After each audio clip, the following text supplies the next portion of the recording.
Many years after the reign of Caesar, a young ape goes on a journey that will lead him to question everything he's been taught about the past and make choices that will define a future for apes and humans alike. Walking into Kingdom of the Planet of the Apes, I had mixed feelings. As the fourth installment in the Planet of the Apes reboot series and the 10th overall, it had big shoes to fill.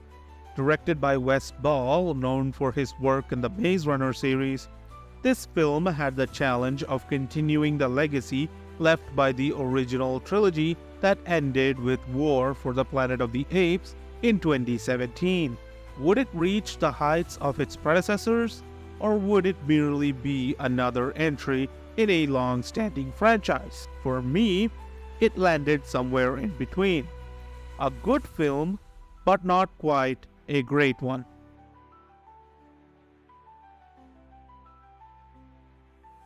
One thing that Kingdom of the Planet of the Apes does exceptionally well is its visual storytelling.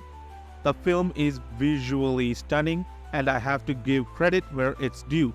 Wes Ball's direction, coupled with the top-notch CGI, immerses us in a world that feels both alien and familiar.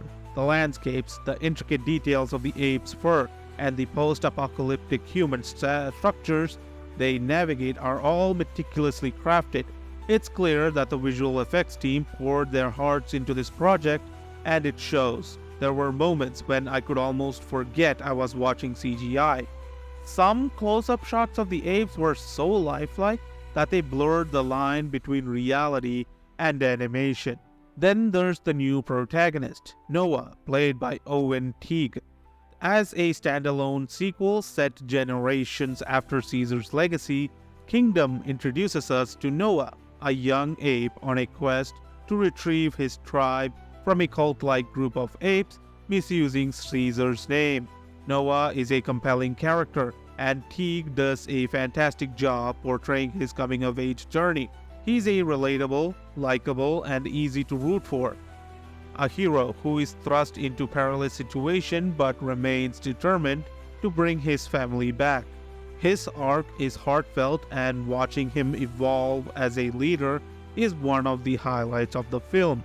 Proximus, the film's antagonist, brought another layer of complexity. Played by Kevin Durand, Proximus doesn't enter the scene until midway through, but his presence is felt immediately. A charismatic yet menacing cult leader, he represents the darker side of what happens when a community becomes too insular and ideologically driven. The tension he brings to the film adds a refreshing dynamic, and I found myself on the edge of my seat whenever he appeared on screen. Durand's portrayal of a religious zealot ape was chilling, and he continues to prove himself as an actor who can bring depth to antagonistic roles.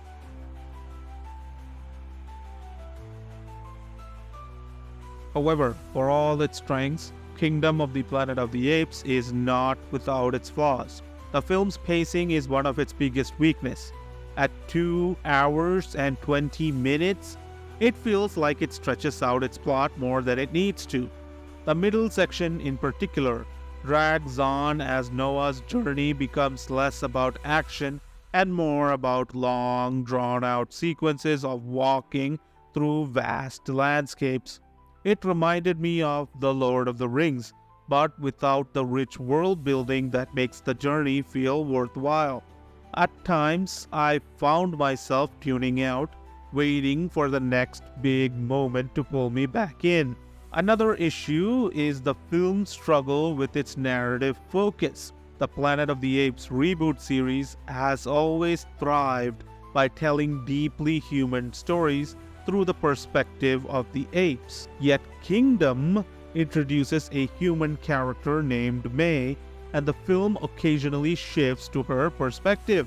This decision felt jarring to me as it broke away from the emotional investment I had in Noah and his quest. It felt like the filmmakers were trying to balance the story between human and the ape perspectives, but in doing so, they lost some of the series' core identity.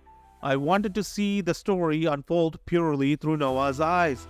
Instead, I got a subplot that felt more like a distraction than a complement to the main narrative.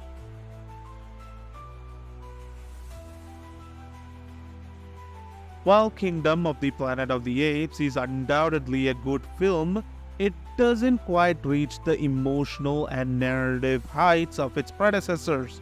The original trilogy, particularly Drawn and War for the Planet of the Apes, excelled because they offered something fresh and engaging, a philosophical examination of humanity and what it means to be civilized. This film, while well crafted, doesn't tread much new ground. Instead, it feels like a bridge to future installments rather than a strong standalone entry. Still, I believe Kingdom has set up an interesting path forward for the series. There are hints of deeper themes about leadership, faith, and community that could be explored in future films. I finished the movie curious about where the story might go next, though also hoping that the next chapter would refine its focus and pacing to deliver a more compelling experience.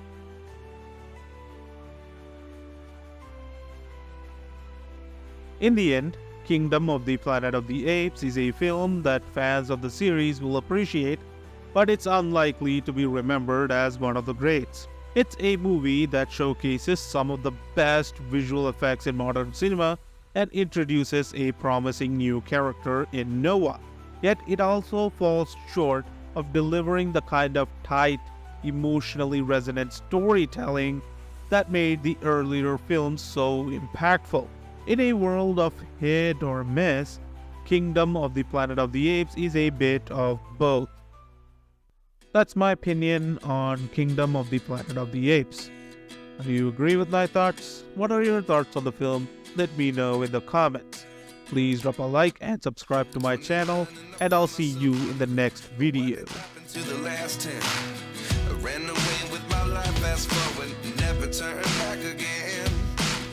It's kind of funny that the more we pass time, the more we need to set them rewind. And 19 was the year I had to leave you, but now I'm seeing all the signs. Is this